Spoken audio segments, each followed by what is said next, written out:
வணக்கம். இன்றைய முக்கிய செய்திகள். பிரெஞ்சு ஆதிக்கத்திலிருந்து புதுச்சேரி 1954ஆம் ஆண்டு நவம்பர் 1ஆம் தேதி முறைப்படி இந்திய ஆட்சி பரப்போடு இணைந்தது. இந்நாள் புதுச்சேரியின் விடுதலை திருநாளாக ஆண்டுதோறும் கொண்டாடப்பட்டு வருகிறது. இந்நிலையில் புதுச்சேரி விடுதலை திருநாளை முன்னிட்டு புதுச்சேரி கடற்கரை சாலை நடைபெறும் விழாவில் முதலமைச்சர் ரங்கசாமி தேசிய கொடி ஏற்றி வைத்து காவல்துறை உள்ளிட்ட பல்வேறு படை பிரிவினரின் அணிவகுப்பு மரியாதை ஏற்றுக்கொண்டார். தொடர்ந்து பள்ளி மாணவ மாணவிகளின் அணிவகுப்பு மற்றும் பல்வேறு கலைக்குழுவினரின் கலை நிகழ்ச்சிகள் நடைபெற்றது. விழாவில் சபாநாயகர் செல்வம் சட்டமன்ற உறுப்பினர்கள் காவல்துறை மற்றும் அரசு துறை உயர் அதிகாரிகள் பங்கேற்றனர். இதனிடையே விடுதலை திருநாள் உரையாற்றிய முதலமைச்சர் ரங்கசாமி புதுச்சேரி 100 விழுக்காடு கல்வி பெற்ற மாநிலம் என்ற நிலையை அடைந்துள்ளதாகவும் முன் மழலையர் பள்ளி முதல் ஆராய்ச்சி கல்வி வரை தரமான கல்வி அளிக்கப்பட்டு வருவதன் காரணமாக கல்வியில் தேசிய செயல்திறன் தர குறியீட்டு வரிசையில் புதுச்சேரி 6வது இடத்தை பெற்றுள்ளதாகவும் கூறினார். 2024-25ஆம் கல்வியாண்டில் 509 மாணவர்களுக்கு அரசு சார்பில் நீட் பயிற்சி வகுப்புகள் நடத்தப்பட்டு அதில் எனது அரசு கொண்டு வந்த 10 விழுக்காடு இடஒதுக்கீட்டின் கீழ் அரசு பள்ளிகளில் 1ஆம் வகுப்பு முதல் 12ஆம் வகுப்பு வரை பயின்ற 36 மாணவர்கள் பயன்பெற்றுள்ளதாக கூறிய முதலமைச்சர் ரங்கசாமி, முதியோர் மற்றும் ஆதரவற்றோருக்கான ஓய்வூதிய திட்டத்தில் புதிதாக 10,000 பயனாளிகள் கூடுதலாக சேர்க்கப்பட்டு ஓய்வூதியம் வழங்கப்பட்டு வருவதாகவும் மேலும் 5,000 புதிய பயனாளிகளுக்கு விரைவில் ஓய்வூதியம் வழங்க நடவடிக்கை எடுக்கப்பட்டு வருவதாகவும் கூறினார். புதுச்சேரியில் உள்ள அனைத்து குடும்ப உணவு பங்கீட்டு அட்டைதாரர்களுக்கும் மாதம் 2 கிலோ கோதுமை வழங்குவதற்கான ஒப்பந்த புள்ளி இறுதி செய்யப்பட்டுள்ளதாக தெரிவித்த முதலமைச்சர் ரங்கசாமி, விரைவில் மாதந்தோறும் 2 கிலோ கோதுமை வழங்கப்படும் என தெரிவித்தார். புதுச்சேரி மாநிலம் இன்றைக்கு அடைந்துள்ள வளர்ச்சிக்கு அதன் விடுதலைக்கு பாடுபட்ட விடுதலை போராட்ட வீரர்களின் தன்னலமற்ற தியாகமே அடித்தளமாக அமைந்துள்ளது. அவர்களின் தியாகங்களை இளைய தலைமுறையினர் அறிந்து கொள்ளும் வகையில் புதுச்சேரி கீழூர் நினைவிடத்தில் அமைந்துள்ளது போல் காரைக்காலிலும் ஒரு நினைவிடம் அமைக்கப்படும் என கூறினார். இதனிடையே பிரெஞ்சு அரசாங்கத்திடமிருந்து பெற்ற சுதந்திரத்தை சீர்குலைக்கும் வகையில் புதுச்சேரியில் ஆளும் பாஜக என்ஆர் காங்கிரஸ் அரசின் ஜனநாயக சீர்கேட்டை கண்டித்தும் மக்கள் நலத்திட்டங்கள் செயல்படுத்தாததை கண்டித்தும் விடுதலை நாள் விழாவை திமுக, காங்கிரஸ் சட்டமன்ற உறுப்பினர்கள் புறக்கணித்தனர். புதுச்சேரி விடுதலை நாளை ஒட்டி மாஹேவில் நடைபெற்ற விழாவில் அமைச்சர் தேனி ஜெயக்குமார் தேசிய கொடி ஏற்றி வைத்து காவல்துறையினரின் அணிவகுப்பு மரியாதை ஏற்றுக்கொண்டார். புதுச்சேரி விடுதலை நாள் விழாவை ஒட்டி மாஹேவில் நடைபெற்ற விழாவில் சிறப்பு விருந்தினராக கலந்து கொண்ட வேளாண் துறை அமைச்சர் தேனி ஜெயக்குமார் தேசிய கொடி ஏற்றி வைத்து போலீசாரின் அணிவகுப்பு மரியாதை ஏற்றுக்கொண்டார். தொடர்ந்து மாணவ மாணவிகளின் கண்கவர் கலை நிகழ்ச்சி நடைபெற்றது.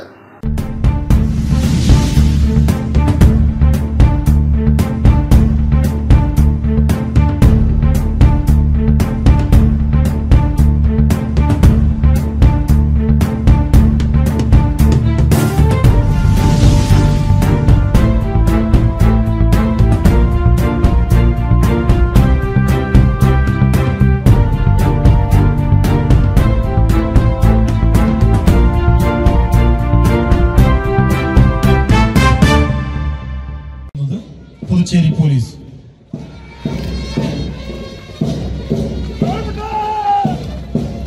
India Reserve Battalion. India Reserve Battalion.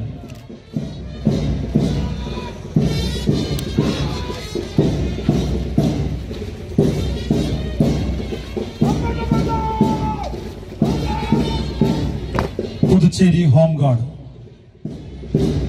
Puducherry Home Guard.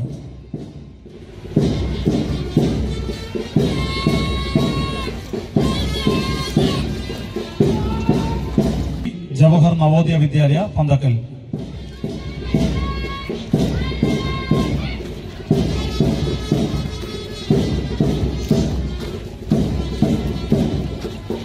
NCC unit PM Sri Usman Government High School Chalakara.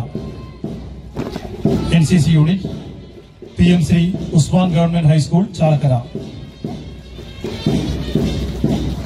Jawaharlal Nehru Government Higher Secondary School Mahi. Jawaharlal Nehru Government Higher Secondary School Mahi.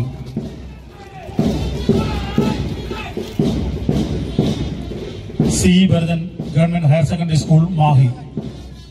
C. Baradan Government Higher Secondary School Mahi.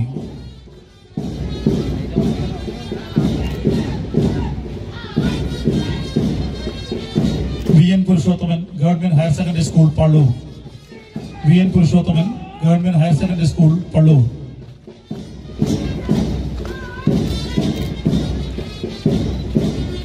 PM Sri I.K. Kumaran Government Higher Secondary School, Pandakal. PM Sri I.K. Kumaran Government Higher Secondary School, Pandakal.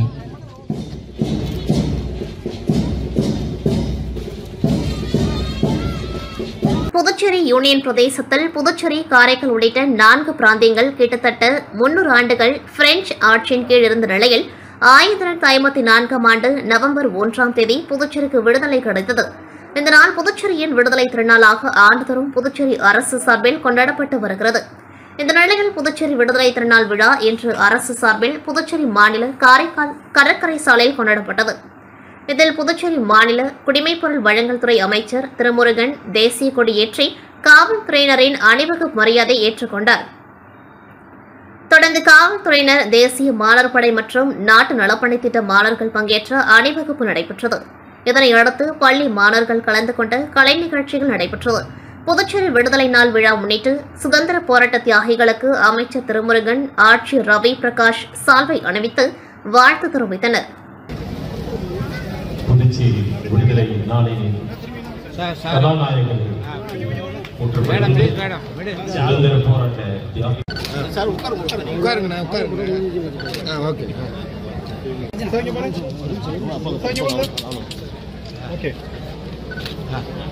அணிவகுத்து வருகின்றார்கள். இந்திய reserve battalion பிரிவினர் வழிநடத்தி வருகின்றார் நெடுங்காடு காவல் நிலைய உதவி ஆய்வாளர் திரு எம் செந்தில்குமார் அவர்கள். வருகின்றார்கள் ஊர்காவல் படை வீரர்கள் அவர்களை வழிநடத்தி வருகின்றார் கோட்டிச்சேரி காவல் நிலையத்தின் உதவி ஆய்வாளர். அவர்களை தொடர்ந்து வீரனை போட்டு வருகின்றார்கள் காரைக்கால் அறிஞர் அண்ணா படையினர். புதுச்சேரி மாநிலத்தில் மின் கட்டணத்தை உயர்த்த மின் ஒழுங்குமுறை ஆணையம் பரிந்துரை செய்துள்ளது. இதன் அடிப்படையில் ஒரு யூனிட்டுக்கு 20 பைசா என உயர இருக்கிறது. இது தொடர்பாக காரைக்காலில் மின்துறை அமைச்சர் நமச்சிவாயம் செய்தியாளர்களுக்கு பேட்டியளித்தார். அப்பொழுது அவர் மின் கட்டணம் நிச்சயம் உயர்த்தப்படாது, மின்துறை ஒழுங்குமுறை ஆணையம் மின் கட்டணத்தை உயர்த்த கூறினாலும் புதுச்சேரி அரசு உயர்த்தாது, அதற்கான தொகையை மானியமாக அரசு செலுத்திவிடும். கடந்த ஆண்டும் மின் கட்டணத்தை உயர்த்த கூறிய பொழுது மக்களிடம் கட்டணத்தை வசூலிக்காமல் அரசே மானியம் செலுத்தியது. அதே நடைமுறை இந்த ஆண்டும் பின்பற்றப்படும். மின் கட்டண உயர்வு பொதுமக்கள் மீது தாக்கத்தை ஏற்படுத்தாது, பழைய கட்டணமே தொடரும் என உறுதியளித்தார். பாஜக கூட்டணி ஆட்சியில் எந்த திட்டமும் செயல்படாத காரணத்தினால் பாஜக கூட்டணியிலிருந்து விலகி திமுக காங்கிரஸ் கூட்டணிக்கு என்ஆர் காங்கிரஸ் வர வேண்டுமென முதலமைச்சர் ரங்கசாமிக்கு காரைக்கால் திமுக சட்டமன்ற உறுப்பினர் நாஜிம் கோரிக்கை வைத்திருப்பது குறித்து கேட்டதற்கு, முதலமைச்சரிடம் காரியங்களை திமுக சாதித்து செல்கிறது. முதலமைச்சர் அலுவலகத்தில் மறைமுகமாக திமுக எம்எல்ஏக்கள் காரியத்தை சாதித்து செல்கிறார்கள். இந்த ஆட்சியிலும் முதலமைச்சரிடமும் அதிக பலனை திமுக எம்எல்ஏக்கள் தான் அனுபவித்து வருகிறது. யார் யாருடன் சேர வேண்டும் என அந்தந்த கட்சி தலைவர்கள் தான் முடிவு செய்வார்கள். அதற்கு இப்பொழுது அவசியம் ஏற்படவில்லை என நமச்சிவாயம் பதிலளித்தார். ஆளுநருக்கு முதல்வருக்கும் எந்த கருத்து வேறுபாடும் இல்லை என்று அமைச்சர் நமச்சிவாயம் கூறினார். மண்ணாடிப்பட்டு கொம்யூன் பஞ்சாயத்து அலுவலகத்தில் புதுச்சேரி விடுதலை நாள் விழா கொண்டாடப்பட்டது. ஆணையர் எழில்ராஜன் தேசிய கொடி ஏற்றி வைத்து மரியாதை செலுத்தினார். விழாவில் சுதந்திர போராட்ட தியாகிகளான ரங்கநாதன், ராமானுஜம் ஆகியோருக்கு பொன்னாடை அணிவித்து மரியாதை செலுத்தி இணைப்பு வழங்கி கௌரவிக்கப்பட்டனர். பள்ளி மாணவர்களுக்கு கல்வி உபகரணங்கள் வழங்கப்பட்டது. இந்நிகழ்ச்சியில் உதவி பொறியாளர் மல்லிகா அர்ஜுனன், இளநிலை பொறியாளர்கள் பாஸ்கர், மனோகரன், பள்ளி தலைமை ஆசிரியர் கிளாடின், கிரேஸ், மேக், பெர்லின், மனோகரன், அலுவலக ஊழியர்கள் மற்றும் அரசு பள்ளி மாணவர்கள் கலந்து கொண்டார்கள். ஏற்பாடுகளை கொம்யூன் பஞ்சாயத்து ஊழியர்கள் செய்திருந்தனர். வில்லியனூர் கொம்யூன் அலுவலகத்தில் புதுச்சேரி விடுதலை நாள் கொண்டாட்டம். தேசிய கொடி ஏற்றி வைத்த ஆணையர் ரமேஷ். வில்லியனூர் கொம்யூன் பஞ்சாயத்து அலுவலகத்தில் புதுச்சேரி விடுதலை நாள் விழா கொண்டாடப்பட்டது. ஆணையர் ரமேஷ் தேசிய கொடி ஏற்றி வைத்து மரியாதை செலுத்தினார். விழாவில் பள்ளி மாணவர்களுக்கு கல்வி உபகரணங்கள் வழங்கி கொண்டாடினார். இந்நிகழ்ச்சியில் அலுவலக ஊழியர்கள் மற்றும் அரசு பள்ளி மாணவர்கள் கலந்து கொண்டார்கள். ஏற்பாடுகளை கொம்யூன் பஞ்சாயத்து ஊழியர்கள் செய்திருந்தனர்.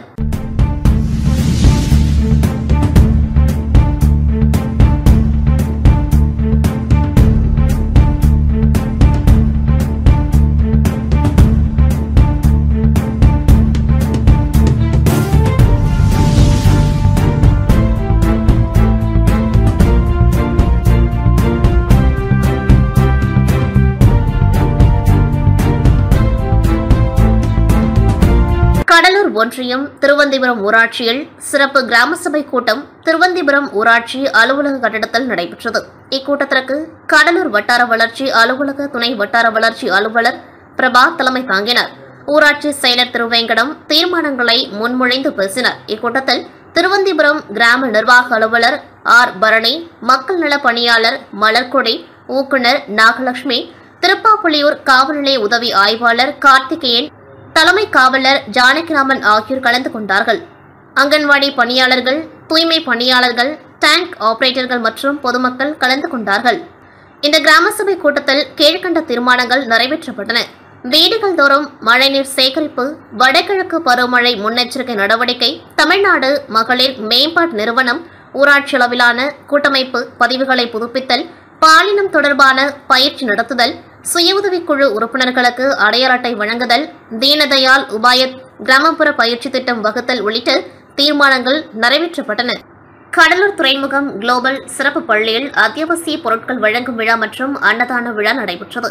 பண்ருட்டி தொழிலதிபர் டி சுந்தரகிருஷ்ணன் பிறந்த தினத்தை முன்னிட்டு சிறப்பு பள்ளி மாணவர்களுக்கு இனிப்புகள் வழங்கி கேக் வெட்டி சிறப்பு பள்ளி 66 மாணவர்களுக்கு உண்டான ஒரு மாதத்துக்கான 5 மூட்டை அரிசி மற்றும் தேவையான மளிகை பொருட்கள் சுமார் 25,000 மதிப்புள்ள பொருட்களை சுந்தரகிருஷ்ணன் அவர்கள் வாங்கிக் கொடுத்துள்ளார். இந்த நிகழ்ச்சியில் இலக்கிய அரசி சந்திரபாபு, மருத்துவர் எல் தில்லை செல்வி கல்யாண சுந்தரம், வழக்கறிஞர் உமா புருஷோத்தமன் மற்றும் லயன்ஸ் சங்க சாசன தலைவர் பாடலி செட்டியார், லயன் சென்ட்ரல் சங்க தலைவர் மோகன்குமார், முன்னாள் கிராம நிர்வாக அலுவலர் சுந்தரமூர்த்தி, சின்னதுரை, திருஞான சம்பந்தம், இளையபெருமாள் ஆகியோர் கலந்து கொண்டார்கள். சிறப்பு பள்ளி மாணவர்களுக்கு 66 பேருக்கு அன்னதானம் வழங்கப்பட்டது. சிறப்பு பள்ளி மாணவர்களுக்கு ஒரு மாதத்திற்கு தேவையான 5 மூட்டை அரிசி மற்றும் மளிகை உட்பட 25,000 ரூபாய் பொருட்களை பண்ருட்டி தொழிலதிபர் சுந்தரகிருஷ்ணன் மற்றும் லயன்ஸ் சாசன தலைவர் பாடலி செட்டியார் ஆகியோர் சிறப்பு பள்ளி வார்டன் ஸ்ருதி அவர்களிடம் வழங்கினார். இந்த நிகழ்ச்சியில் லயன் சென்ட்ரல் சங்க நிர்வாகிகள் மற்றும் மாணவ மாணவிகள் 100க்கும் மேற்பட்டோர் கலந்து கொண்டார்கள். கடலூர் மாவட்ட பாமக ஒருங்கிணைந்த செயல் வீரர்கள் கூட்டம் கடலூர் கண்ணாரப்பேட்டை தனியார் திருமண மண்டபத்தில் நடைபெற்றது. கடலூர் கிழக்கு மாவட்ட கழக செயலாளர் கோபிநாத், வடக்கு மாவட்ட கழக செயலாளர் ஜெகன், மேற்கு மாவட்ட கழக செயலாளர் சுரேஷ், தெற்கு மாவட்ட கழக செயலாளர் சசி ஆகியோர் தலைமை தாங்கினார்கள்.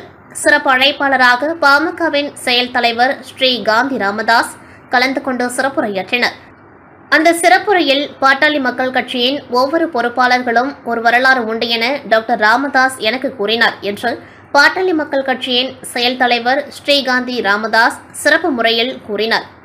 வடக்கு மாவட்ட தலைவர் கதிரவன், பண்ருட்டி ஒன்றிய செயலாளர் சக்திவேல் மற்றும் பாமக தொண்டர்கள் திரளாக கலந்து கொண்டார்கள்.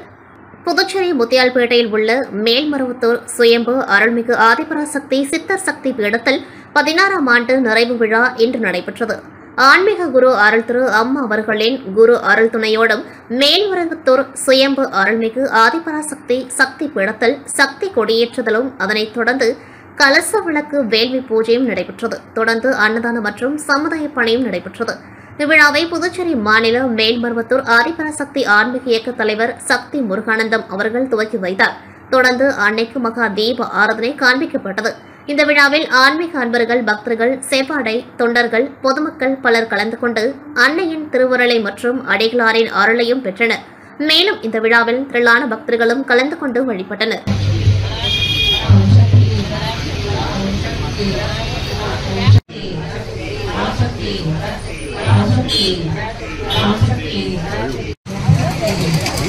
புதுச்சேரி மாநிலத்தில் ஊழல் ஆட்சி நடைபெறுவதால் புதுச்சேரி விடுதலை நாளை அடிமை நாளாக தெரிவித்து இந்திய ஊழல் எதிர்ப்பு இயக்கம் சார்பில் கருப்பு கொடி மற்றும் கருப்பு முகக்கவசம் அணிந்து கண்டன முழக்கங்களில் ஈடுபட்டனர்.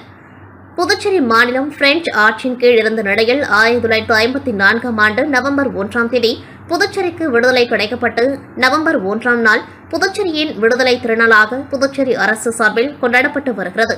இந்த நிலையில் புதுச்சேரி மாநிலத்தில் பல்வேறு துறைகளில் ஊழல் நடைபெறுவதால் புதுச்சேரி விடுதலை நாளை புறக்கணித்து காரைக்காலில் இந்திய ஊழல் எதிர்ப்பு இயக்கம் சார்பில் புதுச்சேரி மாநிலத்தில் உள்ள அனைத்து துறைகளிலும் ஊழல் நடைபெறுவதாகவும் இதற்கு சிபிஐ விசாரணை நடத்த வலியுறுத்தி கையில் கருப்பு கொடி ஏந்தி மற்றும் கருப்பு முகக்கவசம் அணிந்து 50க்கும் மேற்பட்டோர் கண்டன ஆர்ப்பாட்டத்தில் ஈடுபட்டனர். அப்பொழுது புதுச்சேரியில் நடைபெறும் ஊழலுக்கு எதிராக ஆளுநர் உடனடி விசாரணை செய்ய வேண்டும் என்று கண்டன முழக்கங்களில் ஈடுபட்டனர். புதுச்சேரி சாரம் சக்தி நகரை சேர்ந்தவர் ரமேஷ்குமார், பேண்ட் மாஸ்டர். இவர் கடந்த 2023ஆம் ஆண்டு மார்ச் மாதம் அதே பகுதியில் உள்ள வீட்டில் தனியாக இருந்த 15 வயது சிறுமியை பார்த்து வீட்டிற்குள் அத்துமீறி நுழைந்து பாலியல் சீண்டலில் ஈடுபட்டுள்ளார். இதனை அச்சிறுமி தனது பெற்றோரிடம் நடந்த சம்பவத்தை தெரிவித்துள்ளார். அதைத் தொடர்ந்து சிறுமியின் பெற்றோர் உருளையன்பேட்டை காவல் நிலையத்தில் அளித்த புகாரின் பேரில் போலீசார் போக்சோ பிரிவின் கீழ் வழக்கு பதிவு செய்து ரமேஷ்குமாரை கைது செய்து சிறையில் அடைத்தனர். தொடர்ந்து வழக்கானது புதுச்சேரி போக்சோ விரைவு நீதிமன்றத்தில் நடைபெற்று வந்தது. கடந்த 2.5 ஆண்டுகளாக நடைபெற்று வந்தது. அரசு தரப்பில் வழக்கறிஞராக பச்சையப்பன் ஆஜரானார். இவ்வழக்கின் அனைத்து சாட்சியங்களையும் விசாரித்த நீதிபதி சுமத்தி குற்றம் சாட்டப்பட்ட ரமேஷ்குமாருக்கு போக்சோ சட்டம் 8 கீழ் 3 ஆண்டுகள் சிறை தண்டனையும் ரூபாய் 21,000 அபராதம் விதித்து தீர்ப்பளித்தார். மேலும் பாதிக்கப்பட்ட பெண்ணுக்கு இழப்பீடாக ரூபாய் 1 லட்சம் வழங்க அரசுக்கு நீதிமன்றம் பரிந்துரைத்துள்ளது. புதுச்சேரி விடுதலை நாள் கொண்டாட்டமான இன்று நவம்பர் முதல் நாள் புதுவை பாராளுமன்ற மாநிலங்களவை உறுப்பினர் செல்வ கணபதி எம்பி அவர்கள் நலத்திட்ட உதவி வழங்கும் விழா புதுச்சேரி பாராளுமன்ற மாநிலங்களவை உறுப்பினர் அலுவலகத்தில் இன்று காலை 11 மணியளவில் நடைபெற்றது. இந்த விழாவில் லாஸ்பேட் தொகுதியைச் சேர்ந்த சுகுமாரன், அரியங்குப்பம் தொகுதியைச் சேர்ந்த சுமதி, தட்டாஞ்சாவடி தொகுதியைச் சேர்ந்த கலைவாணி ஆகியோர்களுக்கு செல்வ கணபதி எம்பி அவர்கள் தள்ளுவண்டி வழங்கினார். இந்நிகழ்ச்சியை பாரதிய ஜனதா கட்சியின் முன்னாள் ஓபிசி அணியின் மாநில தலைவர் நடராஜன் ஏற்பாடு செய்தார். இந்நிகழ்ச்சியில் லாஸ்பேட் தொகுதி பாரதிய ஜனதா கட்சியின் நிர்வாகிகள் மற்றும் பொறுப்பாளர்கள் திரளாக கலந்து கொண்டார்கள். புதுச்சேரியில் தேர்தல் ஆணையத்தால் நடத்தப்பட உள்ள சிறப்பு தீவிர வாக்காளர் சீராய்வு திட்டத்தை நிறுத்த வேண்டும் என வலியுறுத்தி தமிழ் தேசிய பேரியக்கம் சார்பில் கண்டன ஆர்ப்பாட்டம் நடைபெற்றது. ராஜா திரையரங்கம் அருகில் நடைபெற்ற இந்த ஆர்ப்பாட்டத்தில் 50க்கும் மேற்பட்டோர் பங்கேற்று ஹிந்தி வாக்காளர்களை புதுச்சேரிக்குள் திணிக்காதே, தமிழர் மண் புதுச்சேரியை இன்னொரு ஹிந்தி மாநிலமாக மாற்றாது என கண்டன முழக்கங்களை எழுப்பினார்கள். தமிழ் தேசிய பேரியக்க புதுச்சேரி செயலாளர் தோழர் வேல்சாமி தலைமையில் நடைபெற்ற கண்டன ஆர்ப்பாட்டத்திற்கு வடக்கு கிளை செயலாளர் சத்தியமூர்த்தி, துறவி செயலாளர் முருகன், பாகூர் கிளை செயலாளர் அன்பு நிலவன், தோழர் சூர்யா ஆகியோர் முன்னிலை வகித்தனர். தமிழ் தேசிய பேரியக்க துணை பொதுச் செயலாளர் கண்டன முழக்கங்களை எழுப்பினார்கள். இதில் பல்வேறு கட்சிகள் மற்றும் சமூக அமைப்பை சார்ந்த நிர்வாகிகள் கலந்து கொண்டார்கள். இத்துடன் செய்திகள் நிறைவடைகின்றது. நன்றி, வணக்கம்.